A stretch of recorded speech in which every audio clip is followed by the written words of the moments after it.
The shingles are lifting up. We have shingles coming off. First Baptist Church in Fair Grove took a punch from Mother Nature. The insurance adjuster was up there and he said, yeah, it's shot. We need a roof. Buckets go in pews. Yeah, we have to put them all over whenever it's getting ready to rain. Pastor Mark Kahn and his congregation put their faith in Dakota Truitt with Truitt's Roofing.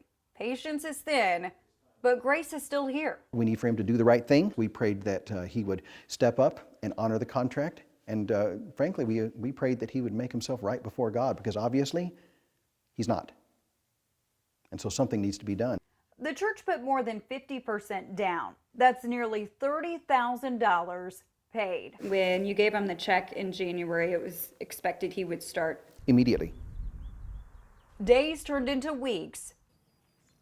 Weeks turned into months. Nothing. Constantly trying to reach out. He very difficult to get a hold of. Prior to writing that check, it was very easy. Kahn says insurance will foot most of the bill if the work is done by June. But if not, we're on the hook for it all. Late last week, the church filed this lawsuit against Truitt for breach of contract. On Your Side went to Truitt's Roofing near Sunshine and Glenstone. No one came to the door. I left a note with my contact info asking for an on-camera interview. Dakota Truitt sent me this email. He says the whole thing is a misunderstanding. He blames Cody Witherspoon, a former employee. It sucks I work for somebody like that. That's Cody Witherspoon. Well, it's kind of hard to embezzle money when all the checks are going to Truitt's Roofing. He says Dakota Truitt did not pay him for 2 months, so he quit. I mean, you can look at my bank accounts. You're not going to see no 9, 10, 30, you're not going to see 30 grand deposit. On Your Side asked Springfield Police to check. They said there's no recent reports filed from Dakota Truitt or his roofing company. All I just want to do is clear my name, and everyone that knows me knows that I could never do anything like that. And nor would I go through all the process of talking to you. On Your Side did some digging and found 2 recently filed lawsuits against Truitt. A supply company says Truitt owes $21,000. And then there's this. A customer in Nixa is suing Dakota Truitt and his company for nearly $8,000. She paid him in February, and court documents read Truitt abandoned the job. We should mention, both of these cases were filed within the last few weeks, and Truitt has not filed a formal response. We need this to get resolved. Meantime, in Fair Grove, it's a spiritual battle of justice and forgiveness. I don't want to harm him. I don't want to harm his business. I don't want to harm his ability to be able to feed his family and to make a living at the same time. I have to protect the people in this church. They're my primary concern. Dakota Truitt went on to say in that email the roof will be put on, but he didn't say when. That contract doesn't have a timeline, something building experts say you should always have. The city of Fair Grove requires a permit for a roof replacement. Truitt has not filed an application. Always make sure your contractor does what's required for where you live. I responded to that email asking for an on-camera interview. I haven't heard back. For On Your Side, I'm Ashley Reynolds. God has been working in this for a long time. It's a new roof done by a business the church didn't hire. It's incredible. That just doesn't happen. You might remember Dakota Truitt with Truitt's Roofing took nearly $30,000 from First Baptist Church in Fair Grove back in January. After months of waiting, church leaders reached out to On Your Side. We prayed that he would step up and honor the contract. And frankly, we prayed that he would make himself right before God, because obviously he's not. And so something needs to be done. The day after the story aired, we started getting some telephone calls and folks offering to help. A company with the required credentials got to work and asked not to be recognized. Well, let me just simply say that they specifically said they just want everyone to know that God took care of the need, and we have a brand new roof. The church filed a lawsuit against Dakota Truitt and Truitt's Roofing. Other cases are piling in the Missouri court system. Another customer in Nixa is suing him for nearly $8,000. Court documents read Truitt abandoned the job. A supply company says Truitt owes $21,000. And now there's this. Another supply company is suing Truitt's Roofing for more than $71,000. Truitt has not filed a formal response in any of these cases. 4 days after our investigation aired, these state documents show Dakota Truitt started a new business, Midwest Roofing and Construction. Here's his name on the LLC. Using court documents, we found the company's address is where Dakota lives in Ozark. Ozark City workers tell On Your Side no business license. Check out the Google reviews, a handful. 2 of them are from Dakota Truett with 5 stars. The company's website tells 2 different stories. A few days ago, it looked like this. In the About Us section, it lists Coda T as business manager and development. Remember that. His lights are on.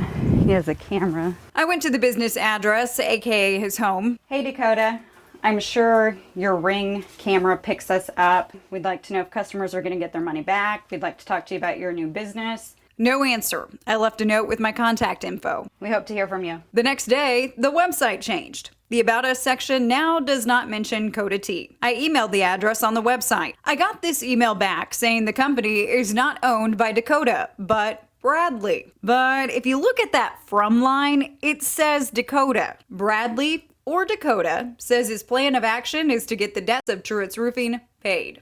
And if we want a response for our story, we need to email Dakota at Truett's Roofing.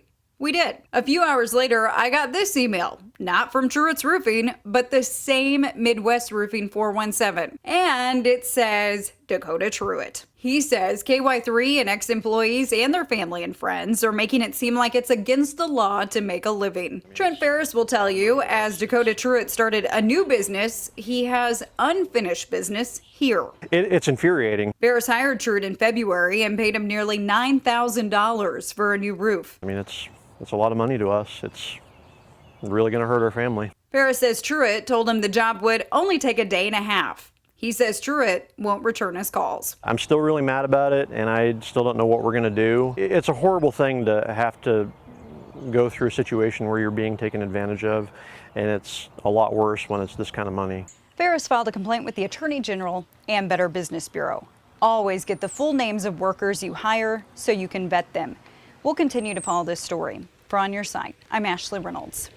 Yeah, definitely wouldn't want to be on air talking to you guys if I had anything to do with it. That's Brandon Grimmels. He says he grew up with Dakota Truett and now has a big problem. It's just been a big disaster. More on that in a second. You might recall, since April, On Your Side has covered Dakota Truett with Truett's Roofing. Customers, including a church, paid thousands, waited months, and Truett never started the work. To that end, he's taken advantage of a lot of people. So far, 3 customers and 2 supply companies have filed lawsuits. In total, customers and suppliers say Dakota Truett owes them more than $130,000. Truett has not filed a formal response in any of these cases. In our last report, we told you Dakota Truett started a new business, Midwest Roofing and Construction. Here's the document Truett filed with the state, the LLC. Besides Dakota Truett, there's another name on this document. It's Brandon Grimmels. I don't know anything about roofing. Grimmels says he did not agree to be part of this business. He says last fall, Truett made an offer. And asked me if I wanted to be like a silent partner where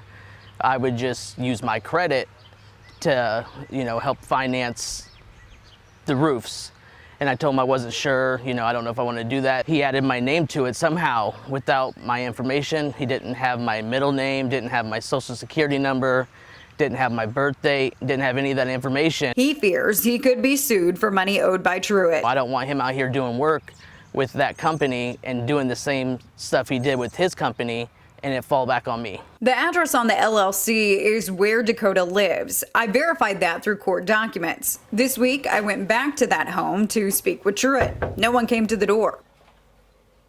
I don't even know I've never been to the address in Ozark ever. How can this happen? Turns out making an LLC in Missouri is easy. A worker with the Secretary of State tells On Your Side, you don't need permission to put someone's name on this document. But then there's this. It's right on top of Brandon's signature. It reads, the facts stated above are true and correct. He told me it was an accident. Yeah, he's out having fun and on vacation while I'm here stressing about issues that should have never happened. Lori Rook with Ozarks Business Law says lawsuits against the new company can always be filed, but it's tough to pin Brandon. Brandon can't be held personally liable. But getting his name off the document is an uphill battle. The Secretary of State just files the paperwork. They're not going to get involved in that. It's going to be kind of a he said, she said type situation. That's the wall he's going to keep running into. And it's been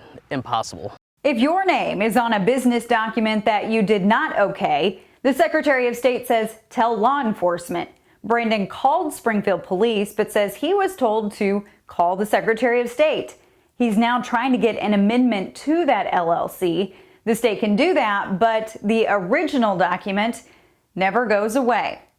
We'll continue to follow this story. For On Your Side, I'm Ashley Reynolds.